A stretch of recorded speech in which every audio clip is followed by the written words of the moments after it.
À la faveur d'une cérémonie organisée ce mercredi 19 août 2020, l'ONG Women's Leadership for Sustainable Impact a procédé au lancement des activités de l'édition 2020 du camp de l'éveil du leadership et de l'entrepreneuriat féminin du Bénin. À l'ouverture des travaux, c'est la présidente de l'ONG qui d'abord a adressé ses remerciements à tous ceux qui, de près comme de loin, ont travaillé à la concrétisation de cette édition du CELEF. Mes mots vont se résumer en gratitude à l'endroit des participantes d'abord, qui ont participé toutes les étapes pour être retenues.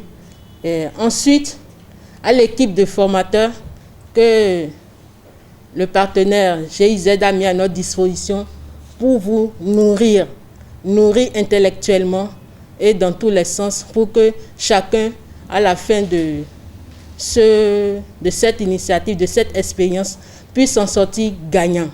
Permettez-moi également à leur suite de remercier l'équipe de WOLSI, de CIPCRE Bénin, qui ont travaillé d'arrache-pied, de la GIZ également, pour que nous puissions concrétiser cette initiative d'Étape du Sud. À l'en croire, cette deuxième édition est dotée d'une touche particulière.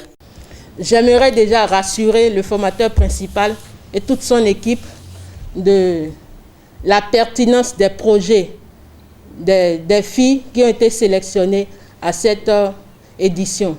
Donc chacune d'elles ont une idée de leur projet qu'elles auront à réaliser et au cours du programme qu'elles auront à vivre ici, ensemble elles vont décliner un projet communautaire à réaliser. Abondant dans le même sens, le formateur principal confirme. Je peux déjà vous confirmer que ce qui est prévu pour vous, c'est sûr que vous ne serez pas déçus. C'est sûr que je vois déjà à la fin, cette vague c'est 2 jours. À la fin de la deuxième journée, avec quoi nous allons passer ensemble, vous êtes déjà les futurs leaders.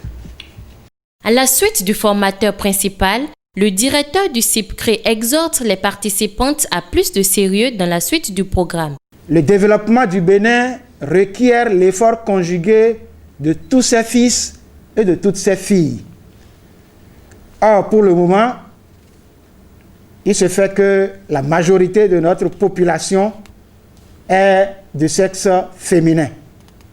Cela signifie que le processus de développement de notre pays repose en majeure partie sur cette catégorie de la population.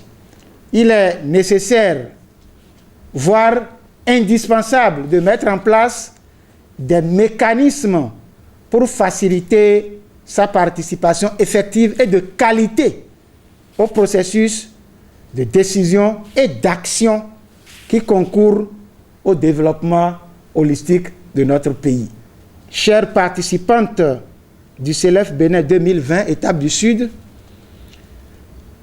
en même temps que je vous adresse mes chaleureuses félicitations, je voudrais vous rappeler que c'est un défi. Vous avez eu la grâce d'avoir été les plus méritantes. Vous avez maintenant la charge de montrer pendant le camp et surtout, comme l'a dit le CP WOLSI, après le camp, que l'équipe de sélection ne s'est pas trompée en portant son choix sur vous. C'est donc sur ces mots que ce dernier a déclaré ouvertes les activités de cette deuxième édition du CELEF Bénin. Le chargé de programme, dans son mot à la sortie de ce lancement, a levé un coin de voile sur la suite du programme. Cette année, nous comptons organiser le CELEF en 3 étapes. D'abord, il y aura l'étape sud qui se déroule aujourd'hui à Komisrété. Après, nous aurons l'étape centre qu'on va dérouler à Boycon. Et puis l'étape nord qui va se passer à Djougou. Il y aura des thématiques où le collège de formateurs vont développer et puis on aura des praticiens qui vont venir partager leur expérience avec les participantes. Il y aura beaucoup d'activités aussi où la formation va continuer avec toujours des cas pratiques. Après le camp, cette première phase qui constitue la phase de formation des participants, il y a le post-camp. C'est là où il y aura un système de mentorat où chaque participante aura un mentor qui va le guider, le coacher pour pouvoir l'aider à développer son leadership ou bien pour l'aider dans son processus de croissance personnelle. Il convient de rappeler que ce camp a été effectif grâce au soutien et à l'accompagnement du CIPCRE Bénin et de la coopération allemande GIZ. On ne peut donc que souhaiter bon séjour de formation à ces jeunes filles.